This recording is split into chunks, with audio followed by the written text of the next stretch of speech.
একটা মেয়ে যে একদিন নিজের প্রিয় মানুষকে বলেছিল, তুমি হাওয়ার মতো মুক্ত হয়ে বাঁচো, সেই মেয়েই পরে তার ডানা কেটে তাকে নিজের হাতে বন্দি করে ফেলে।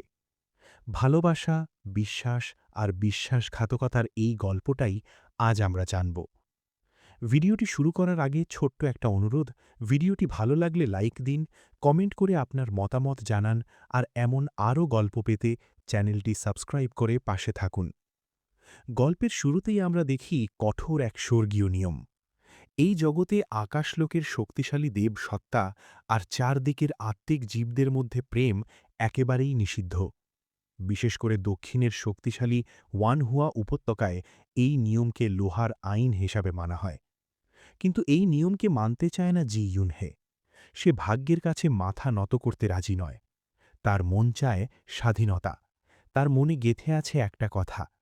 একজন তাকে একদিন বলেছিল, মানুষের বা প্রাণের আসল সুখ হল মুক্ত হয়ে বাঁচা, হাওয়ার মতো, বাঁধন ছাড়া। কিন্তু আজ সব বদলে গেছে। যাকে সে সবচেয়ে বেশি ভালোবেসেছিল, সেই মানুষই এখন তাকে বন্দী করে রাখতে চায়। তার ডানা কেটে তাকে শেষ করে দিতে চায়। এই বর্তমানের তীব্র যন্ত্রণা খেটেই গল্পটা ফিরে যায় অতীতে। আমরা চলে যাই অনেক আগের এক সময়ে। ওয়ানহুয়া উপত্যকা ছিল এক বিশেষ জায়গা। এখানে নির্বাচিত কিছু শক্তিশালী আত্মনিয়ন্ত্রক বা ইউলিং শি কাজ করত। তাদের কাজ ছিল অপরাধ করা আত্মিক জীবদের ধরে আনা, দমন করা আর শাসনে রাখা। তাদের মধ্যে জি ইউনহে ছিল খুবই আলাদা। সে কেবল শক্তিশালী না, সে বুদ্ধিমানও।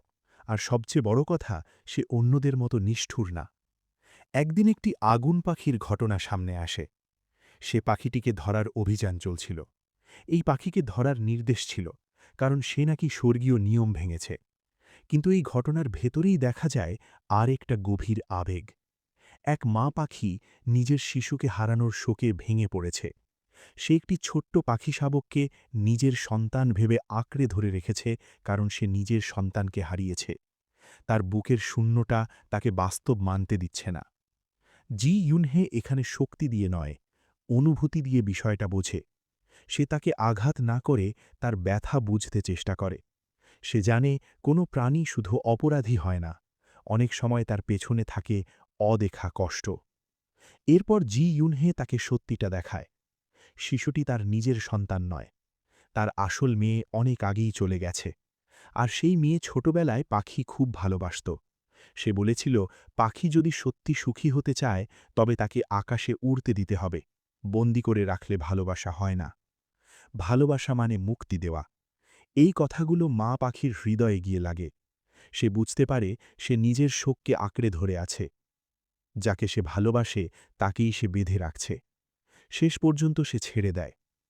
এই জায়গাটা খুবই ইমোশনাল, কারণ এখানে জি ইউনহের চরিত্রটা স্পষ্ট হয়। সে জোর করে না, সে হৃদয় ছুঁয়ে মানুষকে বদলায়। এই ঘটনার পর তাকে শাস্তি না দিয়ে সুযোগ দেওয়া হয়, কারণ জি ইউনহে পুরো বিষয়টা বুদ্ধি আর সহানুভূতি দিয়ে সামলে দেয়। এতেই বোঝা যায় সে কেবল দক্ষ না, সে অন্যদের চেয়ে আলাদা। এরপর আমরা ধীরে ধীরে জি ইউনহের নিজের জীবনের দিকে যাই। বাইরে থেকে সে খুব শক্ত মনের মেয়ে, চটপটে, হাসি খুশি, তীক্ষ্ণ জবাব দেয়। কিন্তু ভেতরে ভেতরে সে খুব কষ্টে বেঁচে আছে। উপত্যকার প্রধান লিন চাংলান তাকে নিজের স্বার্থে ব্যবহার করে। জি ইউনহে আসলে স্বাধীন না।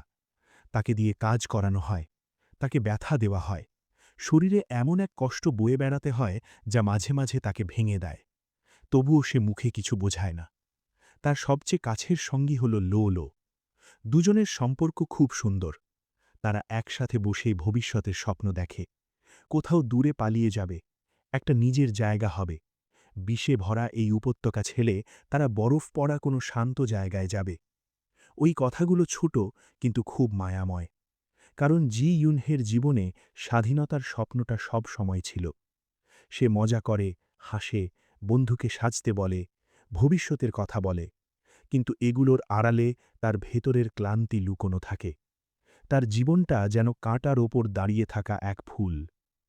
আজকের পর্বটা এই জায়গায় শেষ করতেছি। যদি দ্বিতীয় পর্ব চাই, চ্যানেলটা সাবস্ক্রাইব করে, লাইক করে, কমেন্ট করে জানাবেন। যদি 50টা কমেন্ট আসে তাহলে দ্বিতীয় পর্ব নিয়ে আসবো।